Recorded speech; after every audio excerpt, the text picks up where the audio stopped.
버리고 가지 마! 어떤 비밀은 평생 묻어두어도 결국 스스로 무덤을 파고 나온다. 새벽 5시가 되기 전 민성의 눈은 저절로 떠졌습니다. 알람 시계가 울리기도 전에 깨는 습관은 26년째 변하지 않았습니다. 서울 구로구의 작은 빌라 안방에서 민성은 천천히 일어나 거실로 나왔습니다. 아내는 아직 잠들어 있었고 아이들 방문도 굳게 닫혀 있었습니다. 민성은 부엌으로 가서 물을 한 컵 따라 마셨습니다. 창밖으로 아직 어둠이 깔려 있었지만 민성에게는 익숙한 시간이었습니다. 6시가 되자 민성은 세수를 하고 옷을 갈아입었습니다. 52의 나이지만 몸은 아직 튼튼했습니다. 매일 아침 인쇄소로 출근하는 길은 언제나 같았습니다. 지하철을 타고 새 정거장을 가서 다시 10분을 걸어가면 자신의 작은 인쇄소가 나왔습니다. 간판에는 성실인쇄라고 써 있었습니다. 민성이 직접 지은 이름이었습니다. 성실하게 살겠다는 다짐을 담았던 이름이었습니다. 그날도 민성은 평소처럼 기계를 점검하고 주문서를 확인하고 직원 2명과 함께 일을 시작했습니다. 명함 500장, 전단지 1000장, 소책자 200권. 별것 아닌 주문들이었지만 민성은 하나하나 정성을 들였습니다. 기계가 돌아가는 소리가 귓가에 익숙하게 들렸습니다. 잉크 냄새도 종이 냄새도 모두 민성의 일상이었습니다. 저녁 7시가 되어 민성은 집으로 돌아왔습니다. 현관문을 열자 저녁 준비하는 냄새가 났습니다. 아내가 부엌에서 고개를 내밀며 웃었습니다. 여보, 오늘 아들이 좋은 소식 있대요. 민성은 구두를 벗으며 물었습니다. 무슨 소식인데요? 직접 들어보세요. 식탁에 앉아 있어요. 거실 식탁에는 23살 아들 준호가 앉아 있었습니다. 대학교 4학년인 준호는 요즘 취업 준비로 바빴습니다. 옆에는 19살 딸 수진이도 앉아 있었습니다. 수진이는 대학교 1학년이었습니다. 민성은 식탁에 앉으며 아들을 바라봤습니다. 무슨 일이냐? 준호가 환하게 웃으며 말했습니다. 아빠, 저 드디어 취업 확정됐어요. 중견기업인데 조건도 괜찮아요. 민성의 얼굴에도 미소가 번졌습니다. 아들이 그토록 노력했던 결과가 나온 것입니다. 아내가 부엌에서 나오며 박수를 쳤습니다. 우리 아들 정말 대단하다. 축하해. 수진이도 오빠의 어깨를 두드렸습니다. 오빠 축하해. 이제 월급쟁이네. 가족 모두 웃었습니다. 아내가 준비한 저녁상이 차려졌습니다. 소박했지만 정성이 가득한 식탁이었습니다. 된장찌개, 김치, 계란말이, 시금치나물. 민성의 가족은 늘 이렇게 소박하게 살았습니다. 화려하지 않아도 따뜻했습니다. 민성은 숟가락을 들며 아들을 바라봤습니다. 고생 많았다. 아빠가 많이 도와주지 못해서 미안하구나. 준호가 고개를 저었습니다. 아니에요, 아빠. 아빠가 이렇게 성실하게 사는 거 보고 배웠어요. 저도 아빠처럼 살고 싶어요. 민성은 가슴이 뭉클했습니다. 탈북자 출신이라는 사실을 아이들은 알고 있었습니다. 하지만 그 이상의 이야기는 한 번도 꺼낸 적이 없었습니다. 북에 무엇을 두고 왔는지, 어떻게 넘어왔는지, 그 과정에서 무슨 일이 있었는지, 민성은 입을 다물고 살았습니다. 저녁을 먹는 동안 대화는 계속 이어졌습니다. 준호는 회사에 대한 이야기를 했고 수진이는 학교 이야기를 했습니다. 아내는 동네 이웃들 이야기를 했습니다. 민성은 조용히 듣기만 했습니다.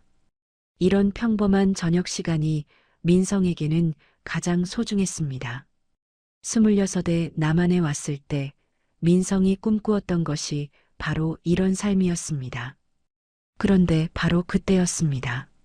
수진이가 문득 숟가락을 내려놓으며 물었습니다. 그런데 아빠, 저 궁금한 게 있는데요. 민성은 딸을 바라봤습니다. 뭐가 궁금하니? 아빠는 형제가 없어요? 우리 이모나 삼촌 같은 거요. 엄마 쪽은 이모도 있고 외삼촌도 있잖아요. 근데 아빠 쪽은 한 명도 없잖아요. 친척 어른들도 한 번도 못 봤고요. 순간 민성의 손이 멈췄습니다. 숟가락을 든 손에 힘이 들어갔습니다. 아내가 재빨리 눈치를 채고 말했습니다. 수진아, 그건 나중에 물어봐라. 밥이나 먹자. 하지만 수진이는 순수한 얼굴로 계속 물었습니다. 왜요? 그냥 궁금해서 물어본 건데요. 아빠, 형제 있었어요? 민성은 목이 메었습니다. 천천히 입을 열었습니다. 있었다. 다 북에 두고 왔어. 준호가 조심스럽게 물었습니다. 몇 명이나 계셨어요? 동생 한 명 있었다. 지금은 어떻게 되셨는데요? 민성은 대답할 수 없었습니다. 어떻게 말할 수 있겠습니까? 동생을 두만강에서 버리고 혼자 도망쳤다고. 25년간 생사조차 알 수 없다고. 민성은 짧게 대답했습니다. 모르겠다. 소식이 끊겼어. 아내가 재빨리 화제를 돌렸습니다. 자, 그만 먹고 디저트 먹자. 오늘 준호 취업 축하하는 날인데 우울한 이야기는 그만하자. 수진이도 분위기를 눈치채고 입을 다물었습니다. 하지만 이미 늦었습니다. 민성의 가슴 속에서 무언가가 꿈틀거리기 시작했습니다. 오래전 묻어두었던 기억이 흙을 뚫고 올라오는 것 같았습니다. 민성은 억지로 밥을 몇 숟가락 더 떠먹었지만 목구멍으로 넘어가지 않았습니다. 저녁을 마치고 설거지를 도우려다가 아내가 민성을 말렸습니다. 여보, 오늘은 쉬어요. 제가 할게요. 민성은 고개를 끄덕이고 안방으로 들어갔습니다. 침대에 누웠지만 눈이 감기지 않았습니다. 천장을 바라보니 거기 27년 전 그날 밤이 떠올랐습니다. 함경북도 온성군의 두만강, 얼어붙은 강위, 손전등 불빛, 그리고 동생 민주의 손. 차갑고 떨리던 그 손을 민성은 뿌리쳤습니다. 공포에 질려서 살고 싶어서 민성은 동생을 버리고 도망쳤습니다. 아내가 방으로 들어와 옆에 누웠습니다. 불을 끄고 조용히 물었습니다. 여보, 괜찮아요? 민성은 대답 대신 눈을 감았습니다. 아내는 더 이상 묻지 않고 등을 돌려 누웠습니다. 얼마 후 아내의 규칙적인 숨소리가 들렸습니다. 잠든 것입니다. 하지만 민성은 잠들 수 없었습니다. 심장이 빠르게 뛰었습니다. 귓가에서 동생의 목소리가 들리는 것 같았습니다. 오빠, 오빠, 외치던 그 목소리. 민성은 이불을 뒤집어 썼지만 소용없었습니다. 25년간 눌러두었던 죄책감이 딸의 무심한 질문 하나로 폭발하기 시작했습니다. 민성은 결국 침대에서 일어났습니다. 시계를 보니 밤 11시가 넘어 있었습니다. 조용히 방문을 열고 거실로 나왔습니다. 불을 켜지 않은 채 소파에 앉았습니다. 창밖으로 도시의 불빛이 희미하게 들어왔습니다. 민성은 두 손으로 얼굴을 감쌌습니다. 눈을 감자 그날 밤이 더욱 선명하게 떠올랐습니다. 26년 전 1998년 1월의 어느 추운 밤이었습니다. 함경북도 온성군의 작은 마을에서 민성과 여동생 민주는 집을 나섰습니다. 당시 민성은 25살, 민주는 21살이었습니다. 고난의 행군이라 불리던 시절, 굶주림이 온 나라를 뒤덮고 있었습니다. 부모님은 이미 2해 전에 돌아가셨습니다. 영양실조였습니다. 민성과 민주는 남매끼리 버텨왔지만 한계에 다다랐습니다. 중국으로 넘어가자는 이야기를 꺼낸 건 민성이었습니다. 같은 마을에 사는 안내인이 돈을 받고 사람들을 중국으로 넘겨주고 있었습니다. 민성은 몇 달 동안 모은 돈을 모두 쥐고 안내인을 찾아갔습니다. 안내인은 중년 남자였는데 돈을 세어보고는 고개를 끄덕였습니다. 이 돈이면 2명 데려갈 수 있소. 하지만 조건이 있소. 내 말을 절대적으로 따라야 하고 잡히면 나를 모른다고 해야 하오. 민성은 동의했습니다. 집으로 돌아와 민주에게 말했습니다. 민주는 처음엔 두려워했습니다. 오빠, 위험하지 않아? 잡히면 어떡해? 민성이 동생의 손을 잡았습니다. 여기 남아있으면 우리 둘 다 굶어 죽어. 중국 가면 살 수 있어. 일자리도 있다고 했어. 민주는 고개를 끄덕였습니다. 오빠를 믿었습니다. 그렇게 그날 밤 남매는 안내인을 따라 두만강으로 향했습니다. 한겨울 새벽 2시쯤이었습니다. 달도 없는 깜깜한 밤이었습니다. 안내인은 손전등도 켜지 말라고 했습니다. 눈 덮인 강둑으로 내려갔습니다. 두만강은 완전히 얼어 있었습니다. 안내인이 얼음을 발로 몇 번 두드려 보고는 고개를 끄덕였습니다. 괜찮소. 건널 수 있소. 하지만 뛰지는 마시오. 천천히 조용히 걸어야 하오. 민성이 뒤를 돌아보니 민주가 떨고 있었습니다. 추위 때문인지 두려움 때문인지 알 수 없었습니다. 민성은 동생의 손을 꽉 잡았습니다. 괜찮아. 내가 있잖아. 손 놓지 마. 민주가 작게 대답했습니다. 응, 오빠. 세 사람은 얼어붙은 강 위로 발을 내디뎠습니다. 얼음이 발밑에서 삐걱거렸습니다. 민성의 심장은 미친 듯이 뛰었습니다. 안내인이 앞서 걸었고 민성과 민주가 뒤를 따랐습니다. 중국 쪽 강둑이 어둠 속에서 희미하게 보였습니다. 20m 정도 남았습니다. 안내인이 속삭였습니다. 거의 다 왔소. 조금만 더 참으시오. 민성은 동생의 손을 더욱 세게 잡았습니다. 민주의 손은 얼음처럼 차가웠습니다. 10m, 5m, 바로 그때였습니다. 중국 쪽 강둑에서 갑자기 손전등 불빛이 번쩍였습니다. 여러 개의 불빛이 동시에 켜졌습니다. 중국 공안들이었습니다. 고함 소리가 터져 나왔습니다. 거기서 안내인이 욕설을 내뱉으며 돌아서서 북한 쪽으로 달리기 시작했습니다. 민성도 본능적으로 몸을 돌렸습니다. 민주가 오빠의 손을 놓지 않으려고 필사적으로 매달렸습니다. 오빠. 하지만 민성의 머릿속은 오직 생존 본능뿐이었습니다. 공안들의 손전등 불빛이 얼음 위를 훑고 지나갔습니다. 총소리가 울렸습니다. 하늘을 향해 쏜 경고 사격이었습니다. 민성은 공포에 질렸습니다. 동생의 손이 자신의 손목을 붙잡았습니다. 하지만 민성은 그 손을 뿌리쳤습니다. 세게, 거칠게 동생의 손을 뿌리쳤습니다. 민주가 비명을 질렀습니다. 오빠. 민성은 뒤도 돌아보지 않고 달렸습니다. 얼음 위를 미끄러지듯 달렸습니다. 북한 쪽 강둑으로, 어둠 속으로, 눈 덮인 언덕 너머로 달렸습니다. 귀에서는 동생의 목소리가 계속 들렸습니다. 오빠, 나 버리지 마. 하지만 민성은 멈추지 않았습니다. 달리고 또 달렸습니다. 숲속으로 들어가 나무 뒤에 숨어 숨을 헐떡였습니다. 심장이 터질 것 같았습니다. 한참을 그렇게 있다가 조심스럽게 고개를 내밀었습니다. 강 쪽에서 불빛이 움직이는 게 보였습니다. 사람들의 고함 소리가 희미하게 들렸습니다. 민성은 떨리는 다리로 일어나 반대 방향으로 도망쳤습니다.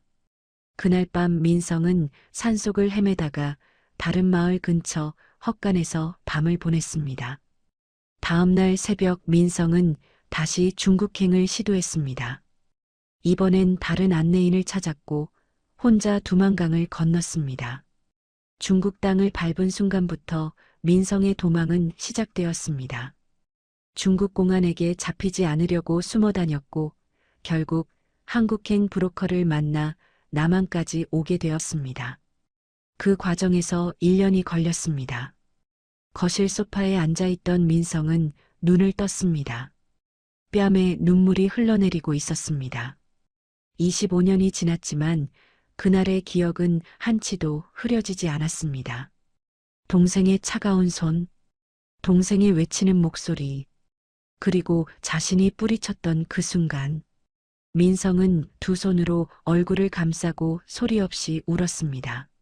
새벽까지 거실 소파에 앉아 있다가 민성은 겨우 안방으로 돌아갔습니다. 침대에 누웠지만 잠은 오지 않았습니다.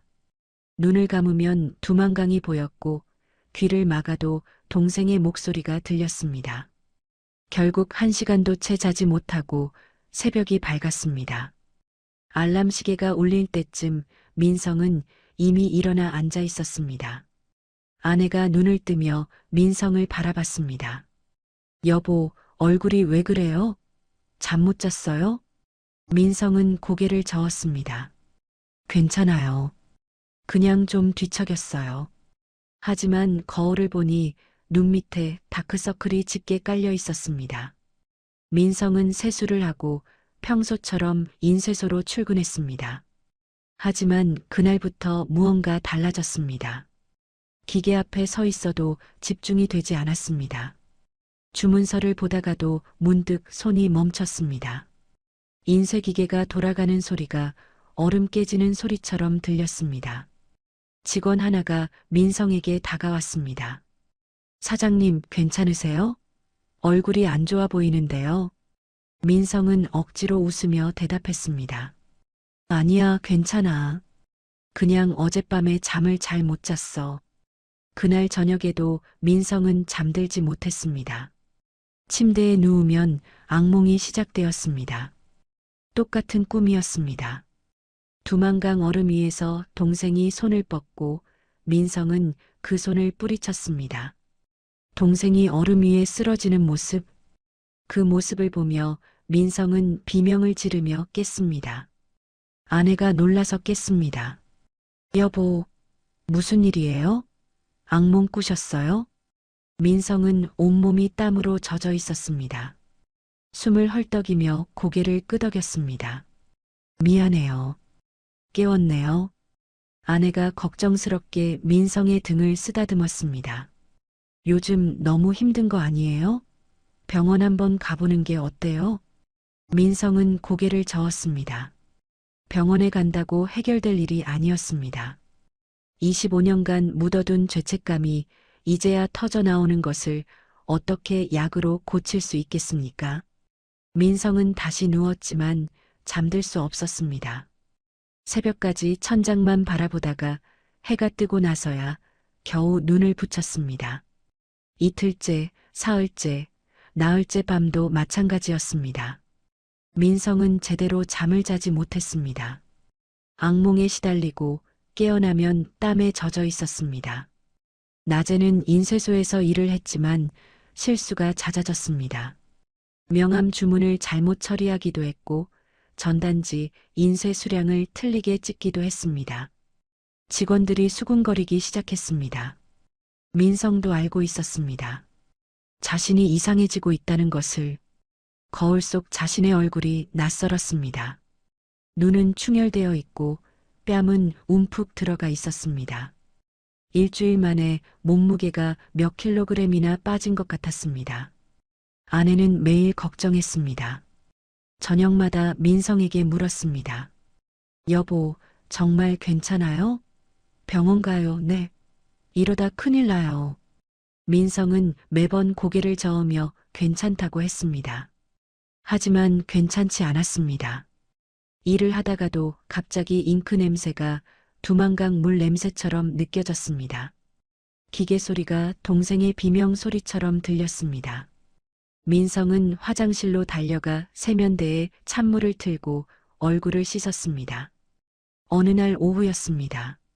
민성은 명함을 인쇄하다가 갑자기 손이 멈췄습니다. 눈앞이 흐려졌습니다. 귓가에서 동생의 목소리가 들렸습니다. 오빠 나버리지 마. 민성은 기계를 멈추고 주저앉았습니다. 직원들이 놀라서 달려왔습니다. 사장님, 괜찮으세요? 민성은 겨우 정신을 차리고 일어났습니다. 괜찮아. 좀 어지러웠어. 오늘은 일찍 들어갈게. 너희들이 마무리 좀 해줘. 집에 돌아온 민성은 침대에 쓰러졌습니다. 아내가 회사에서 전화가 왔다며 걱정스럽게 물었습니다. 여보, 직원한테 전화 왔어요. 사장님이 쓰러질 뻔했다고. 도대체 무슨 일이에요? 민성은 대답하지 못했습니다. 어떻게 설명할 수 있겠습니까? 25년 전 자신이 동생을 버렸다는 것을, 그 죄책감이 이제야 자신을 무너뜨리고 있다는 것을. 아내는 더 이상 참지 못하고 단호하게 말했습니다. 내일 병원 가요. 제발 좀 병원 가요. 민성은 고개를 끄덕였습니다. 하지만 병원이 아니라 다른 곳을 가야 한다는 것을 알고 있었습니다. 그날 밤 민성은 또다시 잠들지 못했습니다. 새벽 2시쯤 민성은 침대에서 일어나 거실로 나왔습니다. 컴퓨터를 켰습니다. 검색창에 탈북자 상담이라고 쳤습니다. 여러 기관이 나왔습니다. 민성은 하나씩 살펴봤습니다. 그 중에서 탈북자 심리상담센터라는 곳이 눈에 들어왔습니다. 서울 종로구에 있었습니다. 홈페이지에 들어가니 상담 예약을 할 수 있었습니다. 민성은 마우스를 잡은 손이 떨렸습니다. 25년간 한 번도 누구에게도 말하지 못했던 이야기였습니다. 아내에게도 친구에게도 누구에게도 말하지 않았습니다. 하지만 이제는 더 이상 혼자 짊어질 수 없었습니다. 이대로 가다가는 정말 무너질 것 같았습니다. 민성은 떨리는 손으로 예약 버튼을 눌렀습니다. 예약 양식이 나타났습니다. 이름, 나이, 연락처를 적었습니다. 상담 희망 일시를 고르는 칸이 있었습니다. 민성은 가장 빠른 날짜를 선택했습니다. 사흘 후 오후 2시였습니다. 제출 버튼을 누르는 순간 민성은 한숨을 크게 내쉬었습니다. 다음 날 아침 아내에게 말했습니다. 여보, 병원 갈게요. 사흘 후에 예약했어요. 아내가 안도하는 표정을 지었습니다. 다행이에요. 정말 걱정했어요. 민성은 아무 말도 하지 않았습니다. 병원이 아니라 상담센터라는 것을 굳이 말하지 않았습니다. 사흘 동안 민성은 또다시 악몽에 시달렸습니다. 하지만 이번에는 조금 다른 기분이 들었습니다. 곧 누군가에게 이야기할 수 있다는 것. 25년간 혼자 짊어졌던 짐을 조금이라도 내려놓을 수 있을지도 모른다는 것. 상담 당일 민성은 인쇄소 일을 오전에만 하고 점심때 나왔습니다. 직원들에게 병원 간다고 했습니다. 지하철을 타고 종로구로 향했습니다. 상담센터는 조용한 주택가에 있었습니다. 작은 건물 2층이었습니다. 민성은 계단을 올라가며 심장이 빠르게 뛰는 것을 느꼈습니다. 문을 열고 들어서니 따뜻한 분위기의 대기실이 나왔습니다. 접수대에 젊은 여성이 앉아 있었습니다. 예약하신 분이세요? 네, 민성이라고 예약했습니다. 네, 확인했습니다. 잠시만 대기실에서 기다려주세요. 민성은 대기실 의자에 앉았습니다. 벽에는 따뜻한 그림들이 걸려 있었습니다. 탁자 위에는 잡지들이 놓여 있었습니다. 민성은 손을 꽉 쥐고 기다렸습니다. 10분쯤 지나자 상담실 문이 열렸습니다. 40대 후반으로 보이는 여성 상담사가 나왔습니다. 민성 씨, 들어오세요.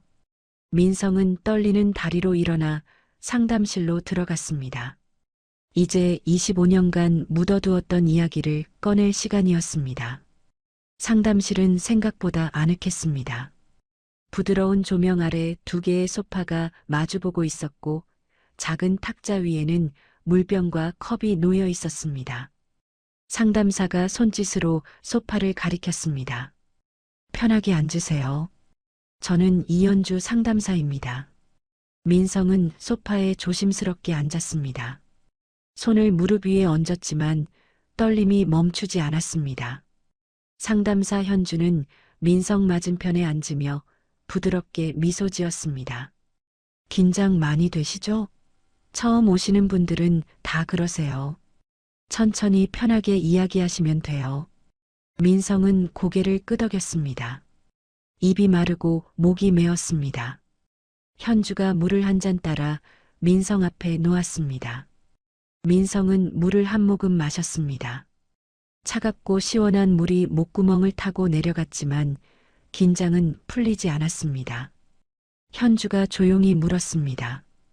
어떤 이야기를 하러 오셨어요? 민성은 입을 열려고 했지만 목소리가 나오지 않았습니다. 한참을 망설이다가 겨우 입을 열었습니다. 저는 26년 전에 북한에서 넘어왔습니다. 현주는 고개를 끄덕이며 들었습니다. 민성은 계속 이어갔습니다. 그때 여동생과 함께 두만강을 건너려고 했는데요. 목소리가 떨렸습니다. 민성은 잠시 멈췄다가 다시 말을 이었습니다. 중국 공안들이 나타났고 저는 공포에 질려서 도망쳤습니다. 동생의 손을 뿌리치고 혼자 도망쳤습니다. 눈물이 차올랐습니다. 민성은 두 손으로 얼굴을 감쌌습니다. 25년간 한 번도 입 밖에 꺼내지 못했던 말이었습니다. 현주는 조용히 기다려 주었습니다. 민성은 손을 내리고 계속 말했습니다. 동생이 제 손을 잡았는데 저는 그 손을 뿌리쳤어요. 세게, 거칠게 뿌리쳤어요. 동생이 오빠라고 외쳤지만 저는 뒤도 돌아보지 않고 달렸어요. 민성의 목소리는 점점 작아졌습니다. 그 뒤로 동생이 어떻게 됐는지 모릅니다. 살았는지 죽었는지 25년 동안 모르고 살았어요. 아니, 알고 싶지 않았어요. 현주가 조용히 물었습니다. 그동안 그 일에 대해 누군가에게 이야기한 적 있으세요? 민성은 고개를 저었습니다. 한 번도 없습니다. 아내에게도 아이들에게도 아무에게도 말하지 못했어요. 왜 지금 이야기하러 오셨어요? 민성은 한숨을 크게 내쉬었습니다. 며칠 전에 딸이 물었어요. 아빠는 형제가 없냐고. 그 질문을 듣는 순간 모든 게 무너졌어요. 25년간 묻어둔 기억이 터져 나왔어요. 민성은 계속 이야기했습니다. 그날 밤 이후 어떻게 혼자 중국을 거쳐 남한까지 왔는지, 어떻게 정착했는지, 어떻게 가정을 꾸렸는지. 하지만 늘 마음 한구석에 죄책감이 있었다는 것. 밤마다 악몽에 시달렸다는 것. 동생의 목소리가 귓가에 맴돈다는 것. 현주는 끝까지 조용히 들어주었습니다. 민성이 이야기를 마치자 현주는 천천히 입을 열었습니다. 민성 씨, 그건 당신의 잘못이 아니에요. 생존 본능이었어요. 누구라도 그 상황에서는 그랬을 거예요. 민성은 고개를 저었습니다. 아닙니다. 저는 오빠였어요. 동생을 지켜야 했는데 버리고 혼자 살았어요. 현주가 부드럽게 말했습니다. 용서는 타인이 아니라 자신에게서 시작됩니다. 먼저 자신을 용서해야 해요. 당신은 살아남기 위해 최선을 다했어요. 그것이 잘못이 아니에요. 민성은 현주의 말을 들으며 조금씩 진정되는 것을 느꼈습니다. 1시간 가까이 상담이 이어졌습니다. 현주는 민성에게 몇 가지 조언을 해주었습니다. 죄책감을 인정하되 그것에 짓눌리지 말 것, 가족에게 조금씩 이야기를 나눠볼 것, 필요하다면 정기적으로 상담을 받을 것. 상담이 끝나고 민성은 상담실에서 나왔습니다. 가슴이 조금 가벼워진 것 같았습니다. 25년 만에 처음으로 누군가에게 진실을 털어놓았습니다. 민성은 대기실로 나와 접수대 쪽으로 걸어갔습니다. 다음 상담 예약을 잡으려고 했습니다. 그런데 바로 그때였습니다. 대기실 의자에 앉아있던 한 중년 남성이 민성을 보더니 눈이 휘둥그레졌습니다. 남성은 40대 후반쯤으로 보였고 수척한 얼굴에 짧은 머리를 하고 있었습니다. 남성이 천천히 일어서더니 떨리는 목소리로 물었습니다. 저기, 혹시 민성 씨 아니십니까? 민성은 그 남성을 처음 봤습니다. 기억나지 않았습니다. 민성은 조심스럽게 대답했습니다. 네, 제가 민성인데요. 저희가 아는 사이입니까? 남성의 눈에 눈물이 고였습니다. 손이 떨렸습니다. 남성은 한 발짝 다가오며 말했습니다. 저는 석호라고 합니다. 북에서 온 지 석 달 됐습니다. 민성은 여전히 이해하지 못했습니다. 석호라는 이름도 낯설었습니다. 석호가 목소리를 가다듬으며 계속 말했습니다. 저는 북에서 민주의 남편이었습니다. 그 순간 민성의 세상이 멈췄습니다. 머릿속이 하얘졌습니다. 민주의 남편이라니. 그 말은 곧 동생이 그날 밤 이후에도 살아있었다는 뜻이었습니다. 민성은 입을 떡 벌렸지만 말이 나오지 않았습니다. 석호가 계속 말했습니다. 저는 딸 준이와 함께 석 달 전에 탈북했습니다. 하나원에서 교육받고 지금은 정착 중입니다. 민주가 형님 이야기를 많이 했습니다. 언젠가 남쪽에 가면 꼭 찾아보고 싶었습니다. 민성은 겨우 목소리를 냈습니다. 민주가 살아있었습니까? 석호의 눈에서 눈물이 흘러내렸습니다. 고개를 천천히 저었습니다. 5년 전에 죽었습니다. 민성은 다리에 힘이 풀렸습니다.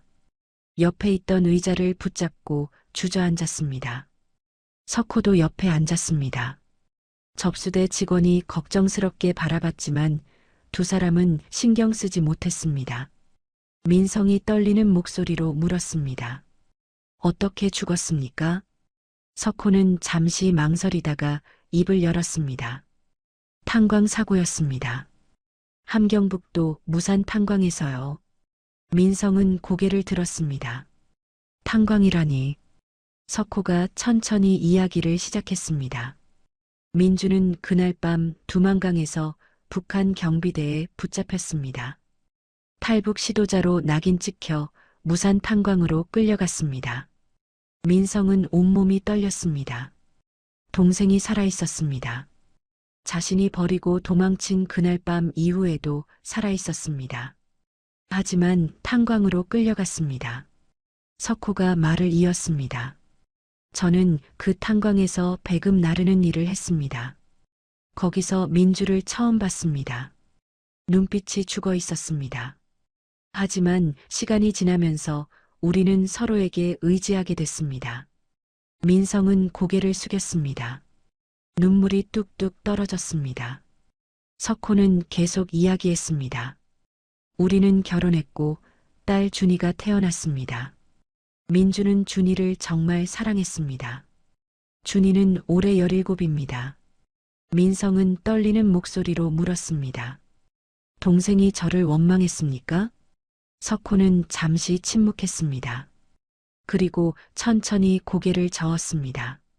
민성의 가슴은 더욱 조여왔습니다. 석호가 조용히 말했습니다. 원망하지 않았습니다. 한 번도요. 민성은 믿을 수 없다는 듯 석호를 바라봤습니다. 석호는 계속 말을 이었습니다. 민주는 형님 이야기를 자주 했습니다. 형님이 무사히 남쪽으로 갔을 거라고 그것만으로도 다행이라고 했습니다. 민성은 더 이상 참을 수 없었습니다. 대기실 의자에 앉은 채 얼굴을 두 손으로 감쌌습니다. 어깨가 떨렸습니다. 석호는 조용히 기다려 주었습니다. 접수대 직원이 물 한 잔을 가져다 주었습니다. 한참이 지나고 민성은 겨우 고개를 들었습니다. 더 자세히 이야기를 들을 수 있겠습니까? 동생이 어떻게 살았는지, 어떻게 죽었는지 알고 싶습니다. 석호가 고개를 끄덕였습니다. 며칠 후에 다시 만나는 게 어떻겠습니까? 여기서 이야기하기엔 너무 길고 힘든 이야기입니다. 민성은 동의했습니다. 두 사람은 연락처를 교환했습니다. 석호가 말했습니다. 하나원 근처에 작은 카페가 있습니다. 거기서 만나는 게 좋겠습니다. 며칠 후 민성은 하나원 근처의 작은 카페로 향했습니다. 아내에게는 일 때문에 늦는다고 했습니다. 아직 아내에게 석호를 만난 이야기를 꺼내지 못했습니다. 카페에 도착하니 석호가 이미 와 있었습니다. 창가 자리에 앉아 밖을 바라보고 있었습니다. 민성이 다가가자 석호가 일어났습니다. 두 사람은 악수를 나누고 마주 앉았습니다. 커피를 주문하고 한참 동안 침묵이 흘렀습니다. 석호가 먼저 입을 열었습니다. 형님, 저는 민주를 탄광에서 처음 봤을 때를 잊을 수가 없습니다. 민성은 조용히 들었습니다. 석호의 목소리는 차분했지만 떨림이 있었습니다. 1998년 겨울이었습니다. 민주가 탄광에 온 지 한 달쯤 됐을 때였습니다. 저는 그때 28살이었고 배금 나르는 일을 하고 있었습니다. 석호는 천천히 이야기를 풀어냈습니다. 무산 탄광은 정치범 수용소까지는 아니었지만 탈북 시도자나 요시찰 대상들이 모이는 곳이었습니다. 지옥 같은 환경이었습니다. 하루 12시간씩 갱도에서 일했고 제대로 된 식사도 못했습니다. 안전 장비도 없이 위험한 작업을 했습니다. 민주를 처음 봤을 때 그 사람은 완전히 무너져 있었습니다. 21살밖에 안 됐는데 눈빛이 죽어 있었습니다. 석호가 잠시 말을 멈췄습니다. 커피를 한 모금 마시고 계속했습니다. 저는 배급을 나르다가 민주와 자주 마주쳤습니다. 처음엔 인사만 나눴습니다. 그런데 시간이 지나면서 조금씩 이야기를 나누게 됐습니다. 민성이 물었습니다. 동생이 그날 밤 이야기를 했습니까? 석호는 고개를 끄덕였습니다. 네. 오빠와 함께 두만강을 건너다가 중국 공안에게 걸렸다고 했습니다. 오빠는 도망쳤고 자신은 북한 경비대에 붙잡혔다고 했습니다. 민성은 숨이 막혔습니다. 석호가 조심스럽게 말을 이었습니다. 민주는 오빠를 원망하지 않았습니다. 오히려 오빠가 무사히 도망쳤을 거라고 그것만으로도 감사하다고 했습니다. 민성의 눈에서 눈물이 흘러내렸습니다. 석호는 계속 이야기했습니다. 민주는 탄광에서 10년을 버텼습니다. 저와 만나고 2년쯤 지나서 우리는 결혼했습니다. 물론 정식 결혼은 아니었습니다. 그저 서로 의지하며 산다고 주변에 알렸을 뿐입니다. 석호의 얼굴에 희미한 미소가 떠올랐습니다. 준이가 태어났을 때 민주는 처음으로 웃었습니다. 진짜로 웃었습니다. 그 사람이 그렇게 행복해하는 걸 처음 봤습니다. 민성이 떨리는 목소리로 물었습니다. 준이는 어떤 아이입니까? 착하고 조용한 아이입니다. 엄마를 많이 닮았습니다.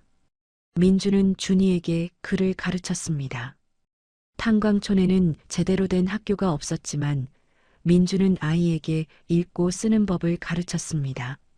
석호는 주머니에서 낡은 사진 한 장을 꺼냈습니다. 흑백 사진이었습니다. 수척한 여성과 어린 여자아이가 함께 찍힌 사진이었습니다. 민성은 떨리는 손으로 사진을 받아들었습니다. 사진 속 여성은 민주였습니다. 26년 만에 보는 동생의 얼굴이었습니다. 이게 민주입니까? 석호가 고개를 끄덕였습니다. 네. 준이가 8살 때 찍은 사진입니다. 탄광촌에 사진사가 한 번 왔을 때 찍었습니다. 민성은 사진 속 동생의 얼굴을 오래 바라봤습니다. 수척하고 지친 얼굴이었지만 옆에 있는 딸을 바라보는 눈빛은 따뜻했습니다. 민성은 사진을 꽉 쥐고 울음을 참았습니다. 석호가 조용히 말을 이었습니다. 민주는 준이에게 자주 말했습니다. 남쪽에 삼촌이 있다고, 언젠가 만날 수 있을 거라고. 준이는 한 번도 본 적 없는 삼촌 이야기를 들으며 자랐습니다. 민성이 물었습니다. 동생은 어떻게 죽었습니까? 석호의 표정이 어두워졌습니다. 한참을 침묵하다가 천천히 입을 열었습니다. 5년 전 탄광갱도가 무너지는 사고가 있었습니다.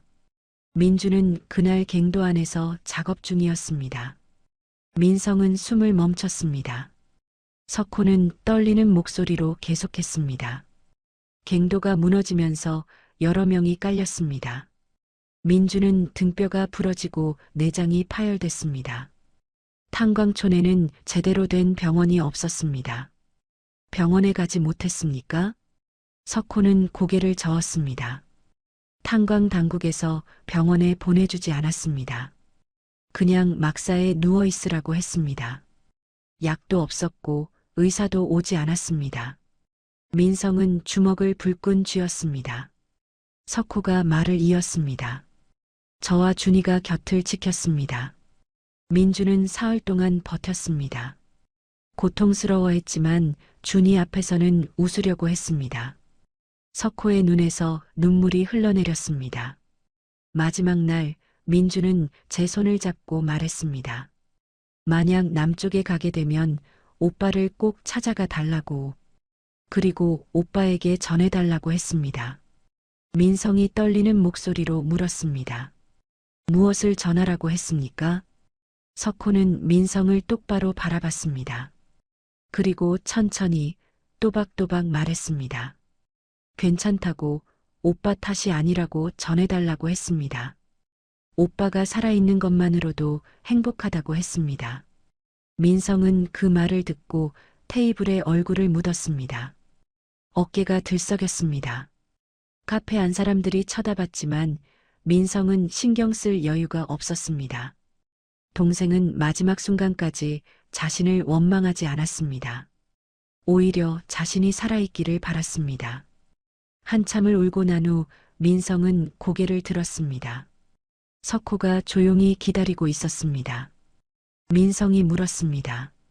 준이는 지금 어디 있습니까? 하나원에서 교육받고 있습니다. 이번 주에 수료합니다. 그러면 정착 지원을 받아 새 생활을 시작합니다. 민성은 떨리는 목소리로 말했습니다. 준이를 만나고 싶습니다. 조카를 꼭 만나고 싶습니다. 석호가 고개를 끄덕였습니다. 준이도 형님을 만나고 싶어 할 겁니다. 엄마한테 평생 이야기만 들었으니까요. 두 사람은 오래 앉아 이야기를 나눴습니다.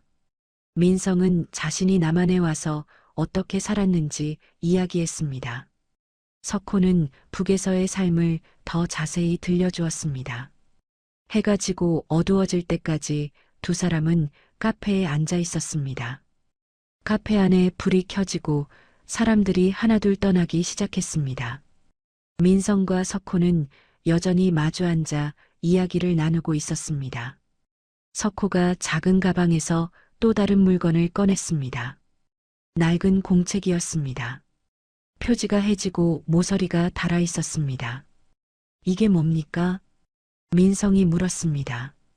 석호가 공책을 펼쳐 보이며 말했습니다. 민주가 쓴 일기입니다. 탄광에서 10년 동안 쓴 거예요. 민성은 떨리는 손으로 공책을 받아들었습니다. 펼쳐보니 작고 단정한 글씨로 빼곡히 쓰여 있었습니다. 석호가 말했습니다. 종이를 구하기 어려워서 아껴가며 썼습니다. 여기 형님 이야기가 많이 나옵니다. 민성은 공책의 첫 페이지를 넘겼습니다. 1998년 겨울이라고 적혀 있었습니다. 탄광에 온 지 얼마 안 됐을 때의 기록이었습니다. 글씨가 흔들렸습니다. 공포와 절망이 느껴졌습니다. 오늘도 갱도에서 12시간을 일했다. 손이 부르트고 등이 아프다. 하지만 오빠가 무사히 도망쳤을 거라고 생각하니 견딜만하다. 오빠는 나보다 빠르게 달렸으니까 분명히 중국 쪽으로 넘어갔을 것이다. 민성은 그 글을 읽고 눈물이 쏟아졌습니다. 동생은 잡혀가면서도 자신이 무사히 도망쳤기를 바랐습니다. 석호가 조용히 말했습니다. 다른 페이지도 보세요. 형님 이야기가 계속 나옵니다. 민성은 떨리는 손으로 페이지를 넘겼습니다. 몇 달 뒤의 기록이었습니다. 오늘 배금 나르는 사람이 친절하게 말을 걸어줬다. 석호라는 사람이다. 오랜만에 사람다운 대화를 나눴다. 오빠가 남쪽에 잘 도착했을까? 거기는 밥을 마음껏 먹을 수 있다고 들었다. 오빠가 배불리 먹고 있기를 바란다. 민성은 공책을 꽉 쥐었습니다. 손이 하얗게 변할 정도로 세게 쥐었습니다. 석호가 말했습니다. 민주는 형님을 한 번도 원망하지 않았습니다. 제가 한 번 물어본 적이 있습니다. 형님이 원망스럽지 않냐고요. 민성이 고개를 들어 석호를 바라봤습니다. 석호는 그날을 떠올리며 천천히 말했습니다. 민주가 이렇게 답했습니다. 그때 둘 다 잡혔으면 둘 다 죽었을 거라고요. 오빠라도 살았으면 됐다고요. 오빠는 나보다 책임감 있는 사람이니까 남쪽 가서 잘 살 거라고 했습니다. 민성은 더 이상 참을 수 없었습니다. 공책을 테이블 위에 내려놓고 두 손으로 얼굴을 감쌌습니다. 어깨가 심하게 떨렸습니다. 카페 주인이 걱정스럽게 쳐다봤지만 석호가 괜찮다는 듯 손을 저었습니다. 한참이 지나고 민성은 겨우 얼굴을 들었습니다. 눈이 퉁퉁 부어 있었습니다. 민성이 떨리는 목소리로 말했습니다. 저는 25년 동안 동생을 버렸다는 죄책감에 짓눌려 살았습니다. 밤마다 악몽을 꿨고 동생의 목소리가 귓가에 맴돌았습니다. 그런데 동생은 저를 원망하지 않았다니요. 석호가 고개를 끄덕였습니다. 민주는 형님을 자랑스럽게 생각했습니다. 준이에게도 자주 이야기했습니다. 남쪽에는 훌륭한 삼촌이 있다고요. 민성이 물었습니다. 동생은 행복했습니까? 그 지옥 같은 곳에서 행복할 수 있었습니까? 석호는 잠시 생각하다가 대답했습니다.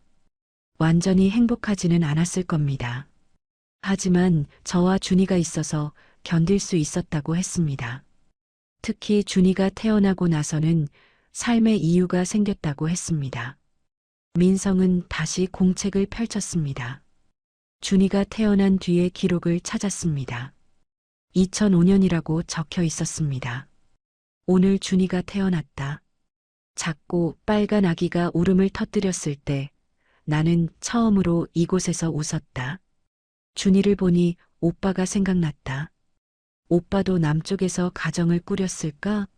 아이들을 낳았을까? 그렇다면 얼마나 좋을까? 민성은 그 글을 읽으며 가슴이 찢어지는 것 같았습니다. 동생은 지옥 같은 탄광에서 아이를 낳으면서도 자신을 생각했습니다. 자신이 잘 살고 있기를 바랐습니다. 석호가 말을 이었습니다. 민주는 준이에게 글을 가르치면서 자주 말했습니다. 언젠가 이곳을 벗어나면 남쪽으로 가서 삼촌을 찾자고요. 동생이 탈북을 생각했습니까? 석호가 고개를 끄덕였습니다. 네. 준이가 크면 함께 남쪽으로 가려고 했습니다. 하지만 탄광을 벗어나기가 쉽지 않았습니다. 감시가 심했고 도망칠 기회가 없었습니다. 민성이 물었습니다. 그러면 어떻게 나오셨습니까? 석호의 표정이 어두워졌습니다. 민주가 죽고 나서 1년쯤 지났을 때 탄광 감시가 느슨해진 틈을 타서 도망쳤습니다. 준이를 데리고요. 민주의 유언이었습니다. 꼭 준이를 남쪽으로 데려가 달라고요. 민성은 고개를 숙였습니다. 동생은 죽어가면서도 딸의 미래를 걱정했습니다. 석호가 계속 말했습니다. 중국을 거쳐서 남한까지 오는데 2년이 걸렸습니다. 브로커를 여러 번 바꿔야 했고 숨어 지내야 했습니다.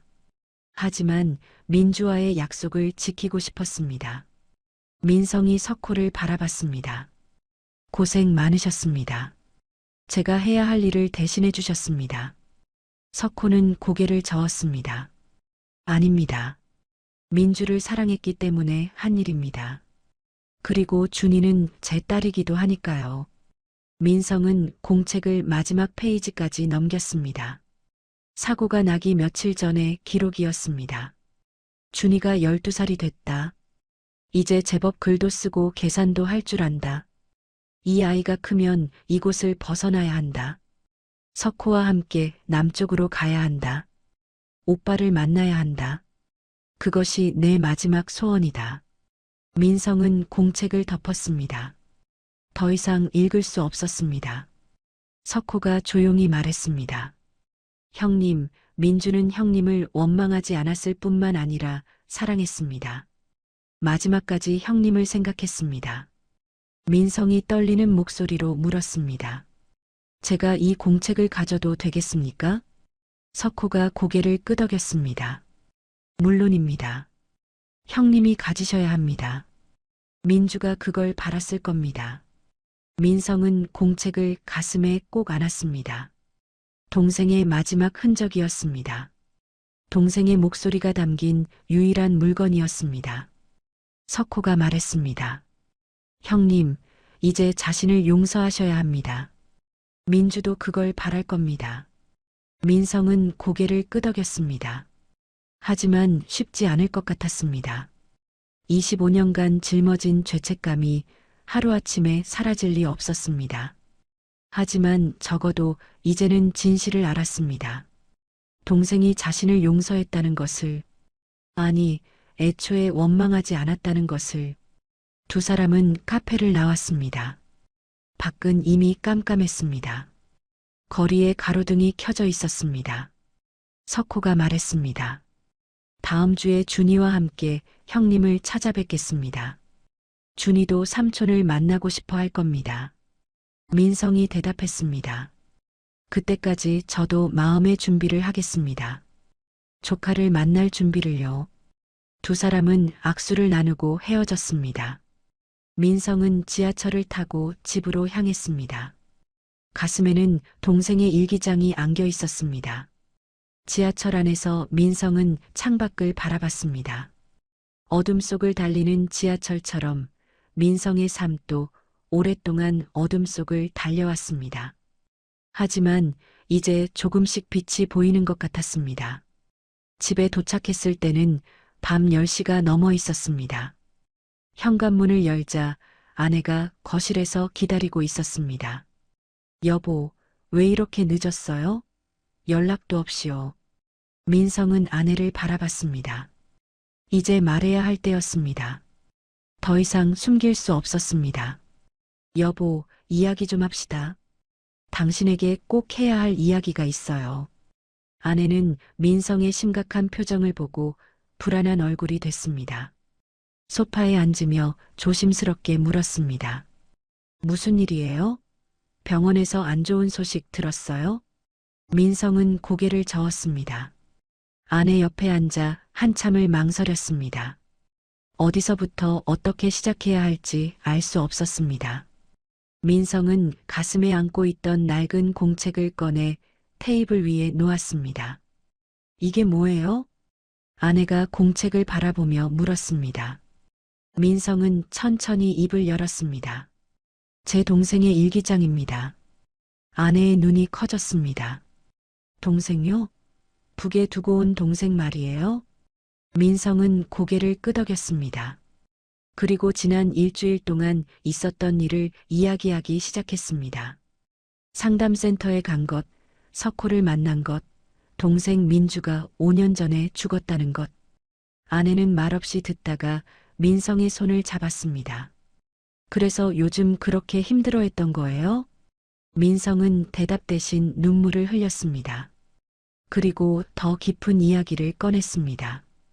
26년 전 그날 밤의 일을, 두만강에서 동생의 손을 뿌리치고 혼자 도망친 일을, 25년간 그 죄책감에 짓눌려 살아온 일을. 아내는 충격받은 얼굴로 민성을 바라봤습니다. 하지만 손은 놓지 않았습니다. 민성이 모든 이야기를 마치자 아내는 조용히 말했습니다. 여보, 당신 잘못이 아니에요. 살기 위해서 한 거잖아요. 민성은 고개를 저었습니다. 아니에요. 저는 오빠였어요. 동생을 지켜야 했는데 버렸어요. 아내가 민성의 얼굴을 두 손으로 감싸며 말했습니다. 당신이 그때 같이 잡혔으면 둘 다 죽었을 거예요. 동생도 그걸 알았나 봐요. 그래서 원망하지 않은 거예요. 민성은 아내의 품에 안겨 울었습니다. 한참을 그렇게 있다가 민성은 고개를 들었습니다. 아이들한테도 말해야 할 것 같아요. 아내가 고개를 끄덕였습니다. 그래요. 아이들도 알 권리가 있어요. 그리고 아이들은 이해할 거예요. 다음 날 저녁 민성은 온 가족을 거실에 모았습니다. 준호와 수진이는 무슨 일인가 싶어 조심스럽게 소파에 앉았습니다. 민성은 아내와 눈을 마주치고 용기를 내어 입을 열었습니다. 너희들에게 할 이야기가 있다. 준호가 물었습니다. 무슨 일이에요, 아빠? 민성은 천천히 이야기를 시작했습니다. 지난 며칠 동안 있었던 일을, 동생의 남편을 만난 것, 동생이 죽었다는 소식을 들은 것, 그리고 26년 전 그날 밤의 일까지. 수진이는 눈물을 글썽이며 들었습니다. 준호는 심각한 표정으로 아버지를 바라봤습니다. 민성이 이야기를 마치자 한참 동안 침묵이 흘렀습니다. 준호가 먼저 입을 열었습니다. 아빠, 그건 아빠 잘못이 아니에요. 누구라도 그랬을 거예요. 수진이가 아버지에게 다가와 안기며 말했습니다. 아빠, 괜찮아요. 이모도 아빠를 원망하지 않았잖아요. 민성은 두 아이를 껴안았습니다. 아내도 옆에서 가족을 껴안았습니다. 네 사람은 한참을 그렇게 안고 있었습니다. 민성은 가슴이 따뜻해지는 것을 느꼈습니다. 한참 후 준호가 물었습니다. 그럼 이모의 딸, 우리 사촌이 있다는 거죠? 민성은 고개를 끄덕였습니다. 그래, 준이라고 해. 올해 17살이야. 수진이가 눈을 반짝이며 말했습니다. 저보다 2살 어리네요. 언제 만날 수 있어요? 민성이 대답했습니다. 다음 주에 만나기로 했어. 준이 아버지, 그러니까 이모부도 함께 오실 거야. 준호가 말했습니다. 아빠, 우리가 도와드릴 수 있는 거 있으면 말씀하세요. 가족이잖아요. 민성은 아들의 말에 눈물이 또 쏟아졌습니다. 가족들이 자신을 이해해주고 받아들여준다는 것이 믿기지 않았습니다. 25년간 혼자 짊어졌던 짐을 이제는 가족과 나눌 수 있게 됐습니다. 그날 밤 민성은 오랜만에 편안하게 잠들었습니다. 악몽을 꾸지 않았습니다. 동생의 목소리도 들리지 않았습니다. 대신 동생이 웃고 있는 꿈을 꿨습니다. 탄광이 아닌 따뜻한 햇살 아래에서 딸과 함께 웃고 있는 동생의 모습이었습니다. 일주일이 지났습니다. 약속한 날이 왔습니다. 민성은 아침부터 집안을 정리했습니다. 아내는 음식을 준비했습니다. 준호와 수진이도 집안을 깨끗이 청소했습니다. 오후 2시쯤 초인종이 울렸습니다. 민성은 떨리는 손으로 현관문을 열었습니다. 석호가 서 있었습니다. 그리고 옆에 17살 소녀가 서 있었습니다. 준이었습니다. 민성은 조카를 보는 순간 숨이 멈췄습니다. 동생을 닮았습니다. 얼굴 윤곽도, 눈매도, 입꼬리를 살짝 올리는 모습도 동생 그대로였습니다. 안녕하세요. 준이가 조심스럽게 인사했습니다. 민성은 목이 메어 대답할 수 없었습니다. 한참을 그렇게 서 있다가 겨우 입을 열었습니다. 준이구나. 삼촌이야. 어서 들어오렴. 석호와 준이가 집 안으로 들어왔습니다. 거실에는 민성의 가족이 기다리고 있었습니다. 아내가 먼저 다가가 준이의 손을 잡았습니다. 준이야, 나는 내 이모야. 어서 와. 수진이도 다가가 준이에게 말을 걸었습니다. 나는 수진이야. 우리 사촌이구나. 반가워. 준호도 인사했습니다. 나는 준호야. 오빠라고 불러도 돼. 준이는 처음엔 어색해했지만 점점 표정이 밝아졌습니다. 모두 소파에 앉아 이야기를 나눴습니다. 석호가 북에서의 삶을 이야기했고 민성은 남한에서의 삶을 이야기했습니다. 준이는 조용히 듣다가 가끔 질문을 했습니다. 한참 후 민성은 준이를 따로 불렀습니다. 둘은 베란다로 나갔습니다. 민성은 준이 앞에 서서 깊이 고개를 숙였습니다. 준이야, 삼촌이 미안하다. 내 엄마를 지키지 못했어. 준이는 잠시 아무 말도 하지 못했습니다. 눈에 눈물이 고였습니다. 그러다가 작은 목소리로 말했습니다. 삼촌, 엄마가 그러셨어요. 삼촌 탓이 아니라고요. 오히려 삼촌이 살아있어서 고맙다고요. 민성은 그 말을 듣고 무릎을 꿇었습니다. 준이의 손을 잡았습니다. 준이야, 이제부터라도 삼촌이 너를 돌볼게. 내 엄마 못다한 것까지 삼촌이 해줄게. 준이는 눈물을 흘리며 고개를 끄덕였습니다. 민성은 조카를 끌어안았습니다. 26년 전 놓쳐버렸던 동생의 손을 떠올렸습니다. 이번에는 절대 놓지 않겠다고 다짐했습니다. 동생의 딸을, 자신의 조카를 이제는 제대로 지키겠다고. 저녁 식사 시간이 됐습니다. 아내가 차린 식탁에는 따뜻한 음식들이 가득했습니다. 민성의 가족과 석호, 준이가 함께 둘러앉았습니다. 어색했지만 따뜻한 시간이었습니다. 준호가 준이에게 음식을 권하고 수진이가 이야기를 나눴습니다. 석호와 민성은 서로를 바라보며 미소 지었습니다. 식사를 마치고 모두 거실에 앉았습니다. 민성은 동생의 일기장을 가져와 준이에게 건넸습니다. 준이야, 이거 내 엄마가 쓴 일기야.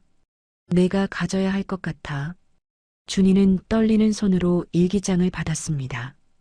펼쳐보더니 눈물을 흘렸습니다. 석호가 딸의 어깨를 감싸 안았습니다. 민성도 옆에 앉아 조카의 손을 잡았습니다.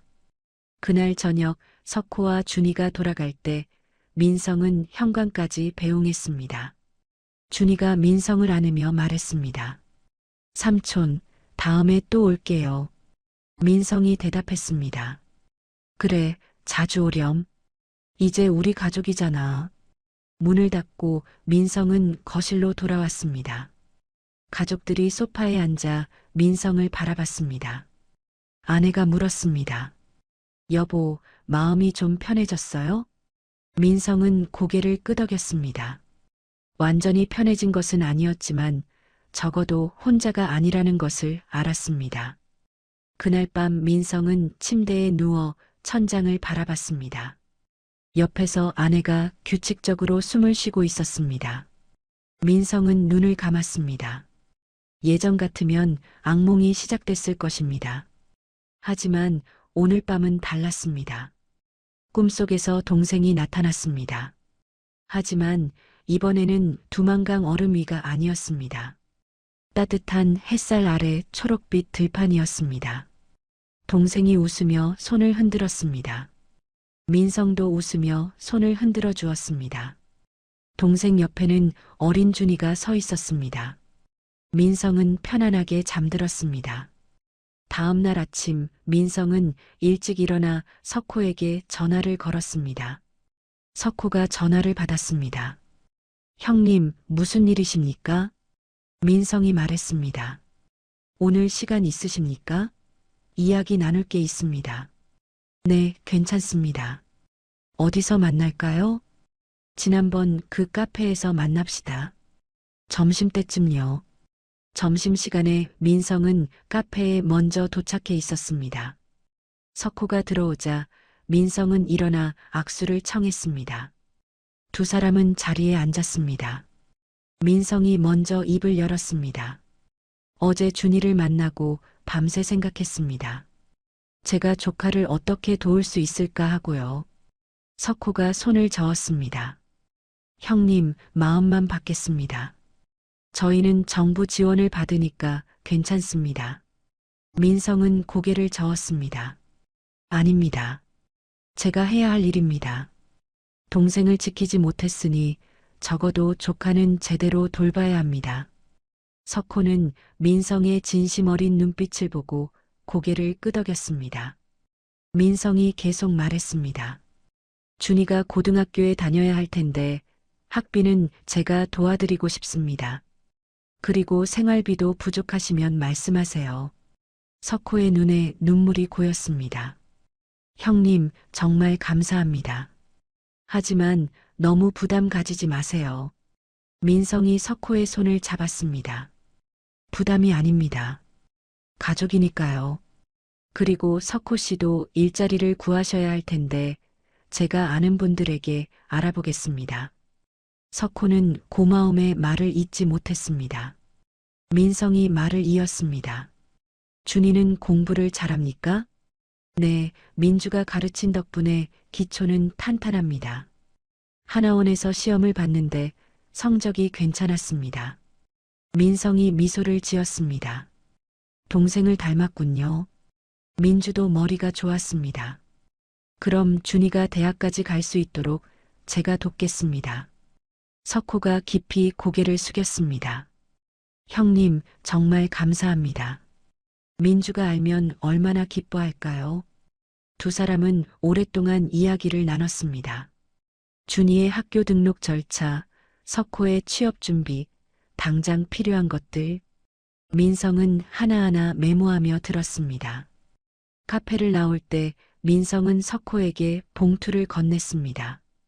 이건 당장 필요하실 생활비입니다. 부담 갖지 마세요. 석호가 봉투를 받으며 말했습니다.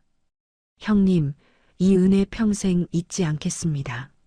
며칠 후 민성은 석호와 준이를 데리고 근처 고등학교를 찾았습니다. 교무실에서 교감 선생님을 만났습니다. 민성이 설명했습니다. 제 조카입니다. 북에서 온 지 얼마 안 됐는데 학교에 다닐 수 있을까요? 교감 선생님은 준이를 따뜻하게 바라봤습니다. 물론입니다. 탈북 학생들을 위한 지원 프로그램도 있습니다. 준이 학생, 어서 오세요. 준이는 처음에 긴장했지만 교감 선생님의 친절한 말에 조금씩 긴장이 풀렸습니다. 등록 절차를 밟는 동안 민성은 옆에서 지켜봤습니다. 서류에 보호자 란이 있었습니다. 석호가 적으려다가 민성을 바라봤습니다. 형님도 같이 적으시겠습니까? 민성은 고개를 끄덕였습니다. 보호자 란에 석호의 이름과 함께 민성의 이름도 적혔습니다. 민성은 그 순간 가슴이 벅찼습니다. 이제 자신도 준이의 보호자가 된 것입니다. 학교를 나오며 준이가 민성에게 말했습니다. 삼촌, 정말 감사해요. 학교 다닐 수 있을 줄 몰랐어요. 민성이 조카의 머리를 쓰다듬었습니다. 당연한 거야. 내가 공부 잘해서 대학도 가야지.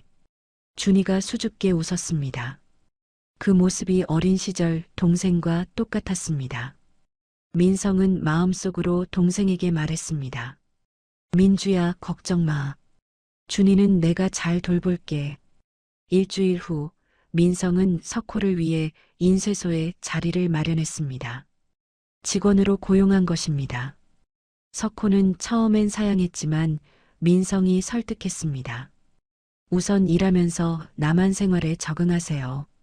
나중에 더 좋은 기회가 오면 그때 옮기시면 됩니다. 석호는 감사하다는 말을 거듭하며 일을 시작했습니다. 성실하고 꼼꼼한 성격 덕분에 인쇄소 일에 금방 적응했습니다. 민성은 석호가 일하는 모습을 보며 마음이 놓였습니다. 어느 토요일 오후 민성은 준이를 집으로 불렀습니다. 수진이가 준이와 친해지길 바랐습니다. 준이가 도착하자 수진이가 반갑게 맞았습니다. 준이야, 어서 와. 내 방 구경할래? 두 소녀는 수진이의 방으로 들어갔습니다. 민성은 거실에서 신문을 보며 아이들의 웃음소리를 들었습니다. 얼마 후 두 아이가 거실로 나왔습니다. 수진이가 말했습니다. 아빠, 준이한테 영어 좀 가르쳐 줄게요. 학교에서 따라가기 힘들대요. 민성이 고개를 끄덕였습니다. 그래, 내가 도와줘라. 사촌끼리 잘 지내야지. 준이가 수줍게 말했습니다. 삼촌, 제가 패가 많이 되는 것 같아요. 민성이 준이를 바라보며 말했습니다. 무슨 소리야? 가족인데 패가 무슨 패야? 편하게 생각해. 저녁 식사 시간에 온 가족이 둘러앉았습니다. 아내가 준비한 음식을 먹으며 준호가 준이에게 물었습니다. 준이야, 학교 생활은 어때? 친구들은 잘 사귀고 있어? 준이가 대답했습니다. 아직은 조금 어색해요. 하지만 다들 친절하게 대해줘요. 수진이가 말했습니다. 당연하지. 우리 준이 착하잖아. 금방 친해질 거야. 민성은 아이들의 대화를 들으며 흐뭇하게 웃었습니다. 이제 가족이 하나 더 늘었습니다. 동생의 딸이 자신의 가족이 됐습니다. 석호도 가족이 됐습니다. 민성은 이것이 동생이 바라던 일이라고 생각했습니다. 식사를 마치고 준이가 돌아간 후 민성은 아내와 함께 설거지를 했습니다. 아내가 말했습니다. 여보, 요즘 표정이 많이 밝아졌어요. 전보다 훨씬 편해 보여요. 민성이 고개를 끄덕였습니다. 그런 것 같아요. 25년간 짊어진 짐을 조금씩 내려놓는 기분이에요. 아내가 민성의 손을 잡았습니다. 잘하고 있어요. 동생도 하늘에서 기뻐하실 거예요. 민성은 창밖을 바라봤습니다. 어둠이 깔린 하늘에 별들이 반짝이고 있었습니다. 민성은 마음속으로 동생에게 말했습니다. 민주야, 준이는 잘 크고 있어. 걱정하지 마. 오빠가 책임질게. 그날 밤 민성은 동생의 일기장을 다시 펼쳤습니다. 마지막 페이지를 읽었습니다. 오빠를 만나는 것이 내 마지막 소원이다. 민성은 일기장을 가슴에 안았습니다. 동생은 오빠를 만나지 못하고 죽었습니다. 하지만 동생의 딸은 삼촌을 만났습니다. 그것만으로도 동생의 소원이 조금은 이루어진 것이 아닐까? 민성은 그렇게 생각하며 눈을 감았습니다. 2달이 흘렀습니다. 준이는 학교에 잘 적응하고 있었습니다. 성적도 반에서 상위권이었습니다. 석호 씨는 인쇄소 일에 완전히 익숙해졌고 민성의 든든한 오른팔이 되어 주었습니다. 주말마다 준이는 민성의 집을 찾았고 수진이와 자매처럼 가까워졌습니다. 어느 가을날 저녁 민성은 석호 씨에게 전화를 걸었습니다. 석호 씨, 내일 시간 좀 내주실 수 있습니까? 네, 형님. 무슨 일이십니까? 민성이 조심스럽게 말했습니다. 민주를 위한 위패를 만들었습니다. 경기도에 있는 납골 땅에 안치하려고 하는데 함께 가주시겠습니까? 전화기 너머로 석호 씨의 숨소리가 들렸습니다. 한참 후 석호 씨가 떨리는 목소리로 대답했습니다. 형님, 감사합니다.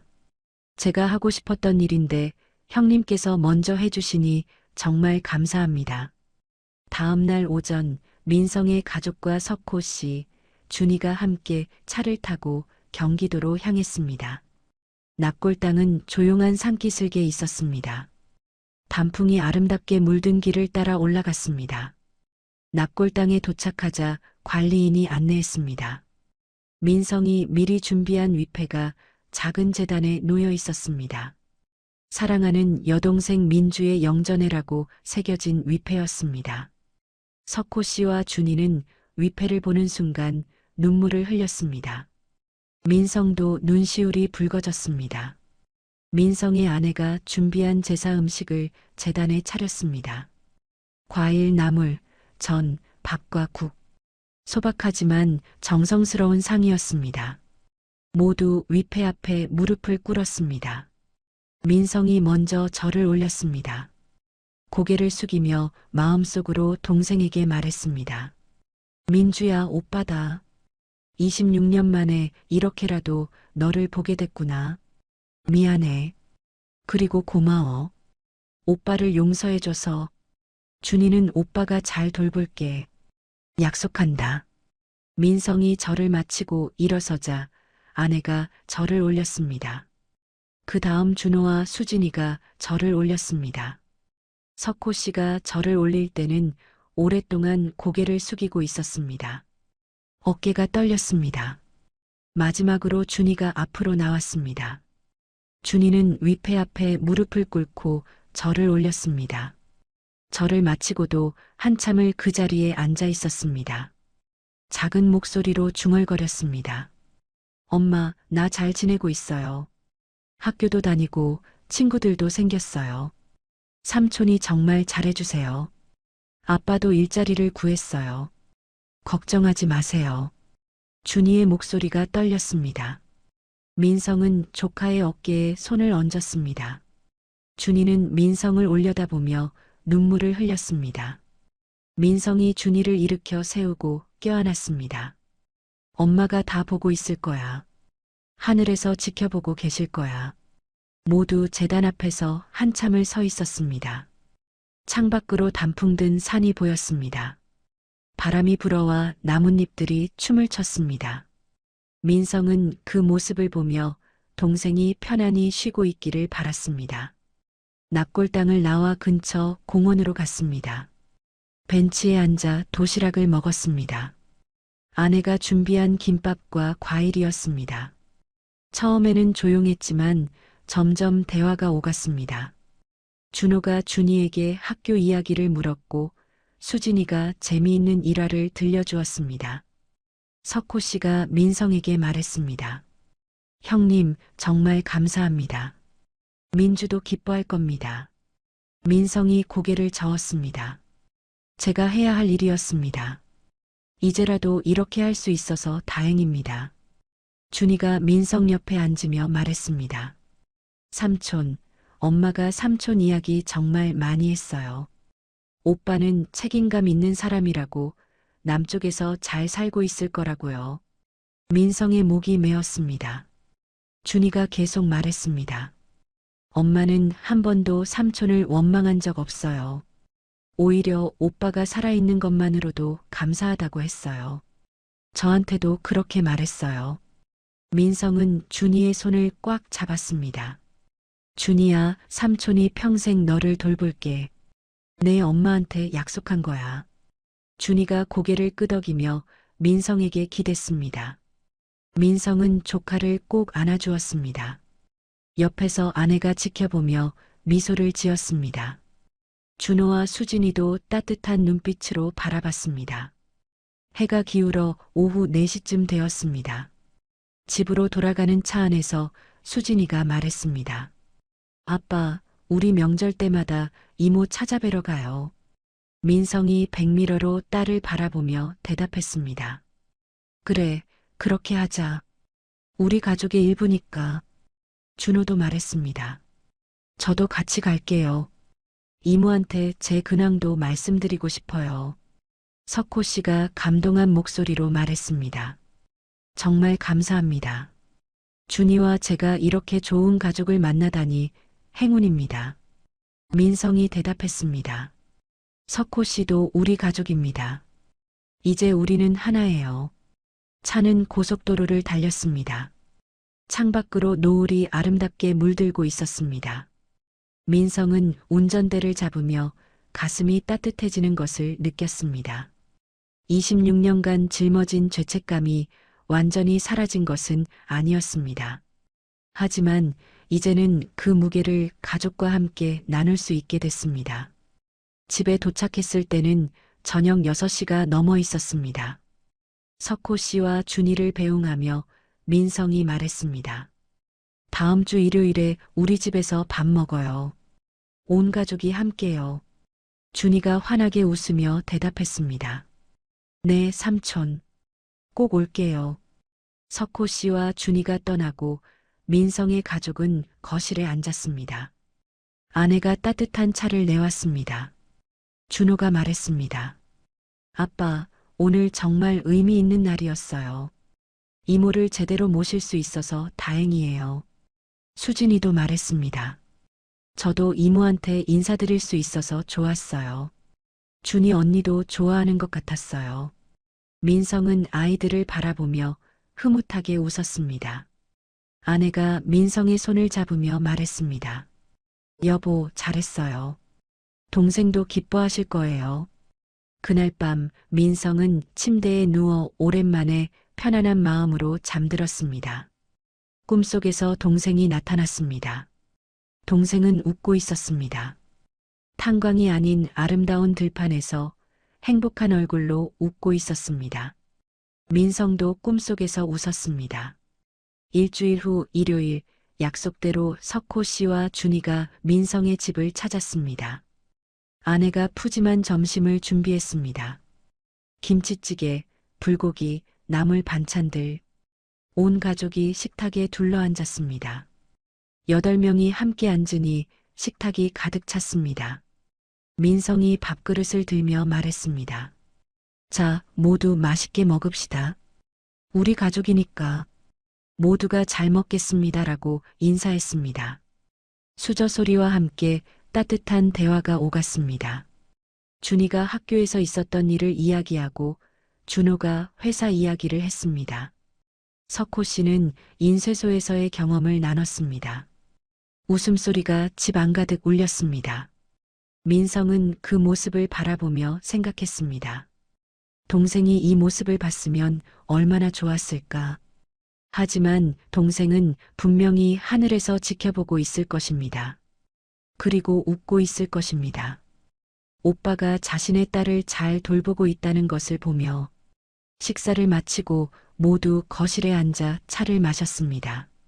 준이가 민성에게 다가와 조용히 말했습니다. 삼촌, 저 정말 행복해요. 엄마도 기뻐하실 것 같아요. 민성이 조카의 머리를 쓰다듬으며 대답했습니다. 그래, 삼촌도 행복해.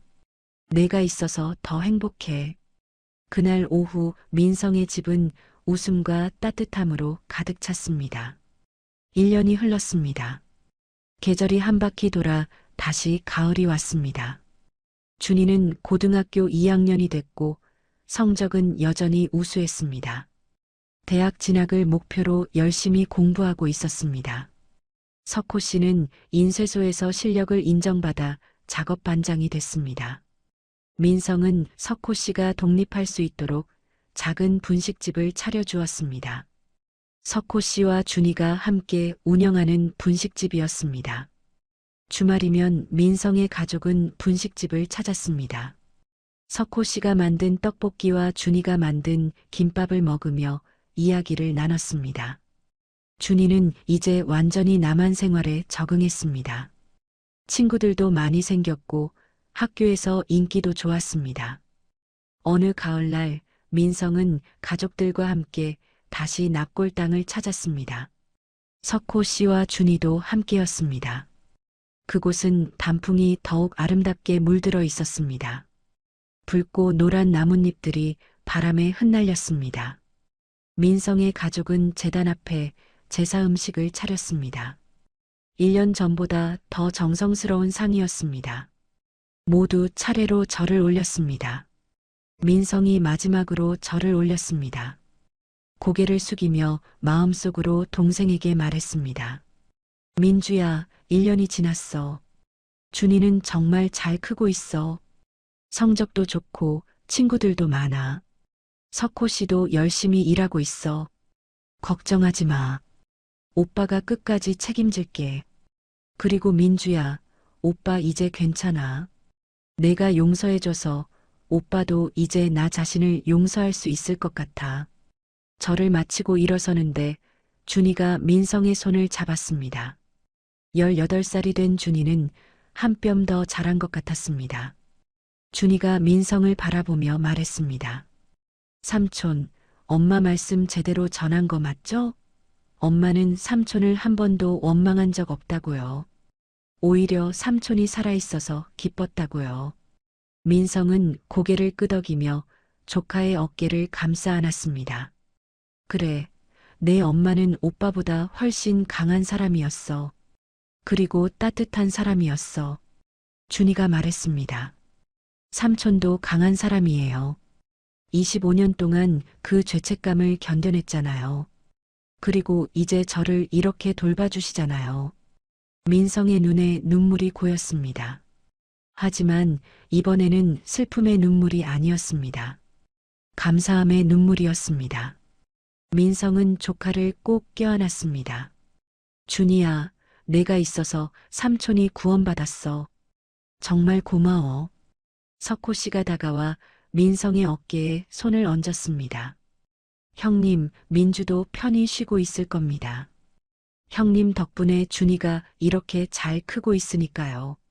민성의 아내와 아이들도 다가왔습니다. 8명이 제단 앞에 둘러섰습니다. 창밖으로 햇살이 들어왔습니다. 따뜻하고 부드러운 빛이었습니다. 민성은 그 빛 속에서 동생의 미소를 보는 것 같았습니다. 납골당을 나와 근처 공원을 걸었습니다. 낙엽이 깔린 길을 천천히 걸으며 이야기를 나눴습니다. 준호가 준이에게 대학 진학에 대해 조언했고 수진이는 자신의 대학 생활 이야기를 들려주었습니다. 석호 씨와 민성은 뒤에서 천천히 걸으며 대화를 나눴습니다. 형님, 정말 감사합니다. 형님이 아니었으면 저희가 어떻게 됐을지 모릅니다. 석호 씨가 말했습니다. 민성이 고개를 저었습니다. 저야말로 감사합니다. 석호 씨와 준이가 있어서 제가 살 수 있었습니다. 동생의 유지를 이을 수 있었습니다. 두 사람은 벤치에 앉아 하늘을 바라봤습니다. 구름 한 점 없는 맑은 하늘이었습니다. 민성은 그 하늘 어딘가에 동생이 있다고 믿었습니다. 편안히 쉬고 있을 것이라고 믿었습니다. 해가 지기 시작했습니다. 하늘이 주황빛으로 물들었습니다. 모두 차에 올라타 집으로 향했습니다. 차 안에서 준이가 말했습니다. 삼촌, 저 대학 가면 사회복지학을 공부하고 싶어요. 저처럼 힘든 사람들을 돕고 싶어요. 민성이 백미러로 준이를 바라보며 말했습니다. 좋은 생각이야. 내 엄마도 그걸 좋아하실 거야. 준이가 환하게 웃었습니다. 그 미소가 동생의 미소와 똑같았습니다. 민성은 운전대를 잡으며 미소 지었습니다. 집에 도착했을 때는 저녁 7시가 넘어 있었습니다. 온 가족이 함께 저녁을 먹었습니다. 식탁에는 웃음소리가 끊이지 않았습니다. 석호 씨와 준이가 돌아간 후 민성은 베란다로 나갔습니다. 밤하늘에 별들이 반짝이고 있었습니다. 아내가 옆에 와서 섰습니다. 민성의 손을 잡으며 말했습니다. 여보, 요즘 표정이 정말 편안해 보여요. 예전과는 완전히 다른 사람 같아요. 민성이 고개를 끄덕였습니다. 그런 것 같아요.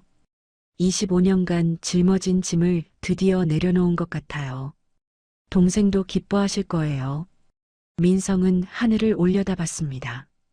가장 밝게 빛나는 별 하나가 눈에 들어왔습니다. 민성은 그 별이 동생이라고 생각했습니다. 자신을 내려다보며 미소 짓고 있을 것이라고. 그날 밤 민성은 25년 만에 처음으로 진정한 평화를 느끼며 잠들었습니다. 악몽은 없었습니다. 동생의 외침도 들리지 않았습니다. 대신 따뜻한 꿈을 꿨습니다. 동생과 함께 햇살 가득한 들판을 걷는 꿈이었습니다. 동생이 웃으며 말했습니다. 오빠, 이제 그만 가도 돼. 오빠는 잘했어. 준이 잘 부탁해. 민성도 웃으며 대답했습니다. 그래, 걱정 마. 동생 목까지 오빠가 살게. 아침이 밝았습니다. 민성은 상쾌한 기분으로 눈을 떴습니다. 창밖으로 햇살이 들어왔습니다. 새로운 하루가 시작됐습니다. 민성은 침대에서 일어나 창문을 열었습니다. 가을바람이 시원하게 불어왔습니다. 민성은 깊이 숨을 들이마셨습니다. 그리고 작게 중얼거렸습니다. 민주야, 고마워. 오빠 용서해줘서. 이제 오빠도 살아갈게. 동생 목까지. 거실로 나오니 아내가 아침을 준비하고 있었습니다. 준호와 수진이도 일어나 식탁에 앉아 있었습니다. 평범한 아침이었습니다. 하지만 민성에게는 특별한 아침이었습니다. 더 이상 죄책감에 짓눌리지 않는 아침이었습니다. 민성은 가족과 함께 아침을 먹으며 생각했습니다. 형제란 끝까지 함께 있는 것만이 아니라는 것을, 떨어져 있어도 심지어 세상을 달리해도 서로를 기억하고 그 마음을 이어가는 것, 그리고 남은 가족을 끝까지 책임지는 것. 그것이 진짜 형제라는 것을. 여러분, 오늘 이야기는 여기서 마무리됩니다. 민성은 25년 동안 동생을 버렸다는 죄책감에 시달렸습니다. 하지만 동생은 오빠를 한 번도 원망하지 않았습니다. 오히려 오빠가 살아있는 것만으로도 감사했습니다. 그리고 그 마음은 딸 준이를 통해 민성에게 전해졌습니다. 우리는 살면서 많은 선택을 합니다. 그 중에는 후회되는 선택도 있고 평생 짊어지고 가야 할 무게도 있습니다. 하지만 중요한 것은 그 무게를 혼자 짊어지는 것이 아니라 용서를 구하고 용서를 받으며 그리고 스스로를 용서하는 것입니다. 민성은 동생의 용서를 통해 자신을 용서할 수 있었습니다. 그리고 조카 준이를 돌보며 동생의 유지를 이어갈 수 있었습니다. 형제란 함께 있는 것만이 아닙니다. 서로를 기억하고 그 사랑을 다음 세대로 이어가는 것입니다. 오늘 이야기가 여러분의 마음에 작은 위로가 되었기를 바랍니다. 혹시 여러분도 누군가에게 용서를 구하지 못하고 있다면 오늘 용기를 내보시는 건 어떨까요? 그리고 스스로를 용서하지 못하고 있다면 이제는 그 짐을 내려놓으셔도 됩니다. 이 채널이 여러분께 작은 힐링이 되고 있다면 구독과 좋아요 부탁드립니다. 그리고 댓글로 여러분의 이야기도 들려주세요. 다음에도 더 좋은 이야기로 찾아뵙겠습니다. 감사합니다.